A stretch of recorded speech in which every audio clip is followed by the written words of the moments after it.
আমার সারা বছর কিছু হয় না। আমার ঠিক পরীক্ষার আগে যদি পড়া মুখস্থ করতাম তখন মনে হতো যে কত নাম্বার পাবো। আর আমি কোনোদিন রেজাল্ট দেখতে যেতাম না, আমার মা নয় বাবা যেত।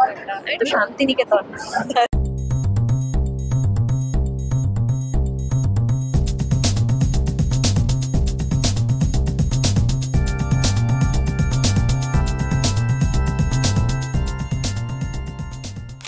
যেটা বললে সেটা হচ্ছে পরীক্ষার মতো ফিল হচ্ছে, কি বলবে?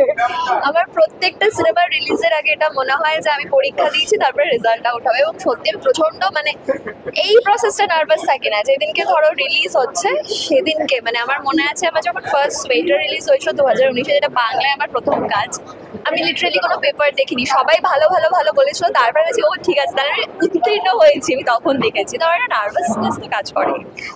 এই যে নার্ভাসনেসটা তুমি বলছো, এটা কি ছোটবেলা থেকেই ছিল? পরীক্ষা দিতে গিয়ে কি ছোটবেলা থেকে ভয় লাগতো? ভয়ঙ্কর। আমার সারা বছর কিছু হয় না। আমার ঠিক পরীক্ষার আগে যদি পড়া মুখস্থ করতাম তখন মনে হতো যে কত নাম্বার পাবো। আর আমি কোনোদিন রেজাল্ট দেখতে যেতাম না, আমার মা নয় বাবা যেত।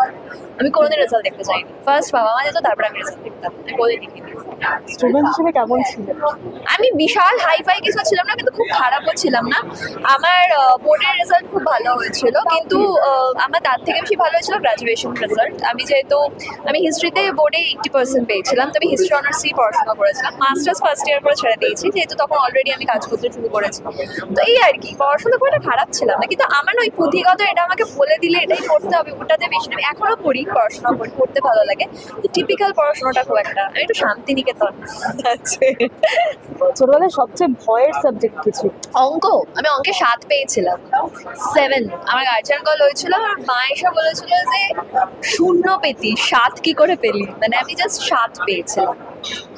ম্যাথ এবং আমি আরেকটা জিনিস ভয়ঙ্কর অপছন্দ করি, সেটা হচ্ছে সেলাই। আমি কিচ্ছু পারি না জাস্ট আমার খুব খারাপ লাগে। এখন ভয়ের সাবজেক্ট কি, ফিল্ম রিলিজ হওয়ার আগে? ভয়েস সাবজেক্ট হচ্ছে আমার এখনো পেট গুড়গুড় করে, সেটা সিরিয়াল হোক বা সিনেমা হোক, প্রথম শট দিতে যাওয়ার আগে আমার ভেতরে নার্ভাসনেস হয়, আমার মাথা করে, আমার পেটের ভেতরে মনে হয় সব বমি করে দেবো, এটা এখনো। এই যে সামনে রিলিজ, কতটা নার্ভাস হয়েছে এখন? এই বলছি না, এই প্রসেসটা আমি নার্ভাস না। আমি 22 তারিখে নার্ভাস হবো, বা 21 তারিখের রাত থেকে নার্ভাসনেসটা শুরু হবে। আমি দেখবো না, আবার নার্ভাস হয়ে যাবো, এটা তখন শুরু হবে। ডিপ ফ্রিজ মানে তোমার কাছে কি? ডিপ ফ্রিজ মানে খুঁজতে গেলে অনুরাধাদের কি বলবে? দেখো, ডিপ ফ্রিজ তো এইখানে মেটাফার, তো এটার সাথে তুলনা করলে ভুল হবে। বাট আমি যদি বুঝি অনুরাধার কাছে ডিপ ফ্রিজ মানে কি, তাহলে আমি বুঝবো যে মাঝে মাঝে ফ্রিজটা বন্ধ করতে হয় যাতে বরফগুলো গলে যায়, না হলে ডিপ ফ্রিজ খারাপ হয়ে যেতে পারে। দর্শকদের উদ্দেশ্যে কি বলবে? 21 তারিখ রিলিজ হচ্ছে, একটাই কথা, প্লিজ দেখো, কারণ অনেকেই আমাকে জিজ্ঞাসা করেছে এতদিন ধরে যে কবে রিলিজ হচ্ছে। তো ফাইনালি 21 তারিখ রিলিজ হচ্ছে, প্লিজ দেখো, লেটেস্ট কেমন লেগেছে।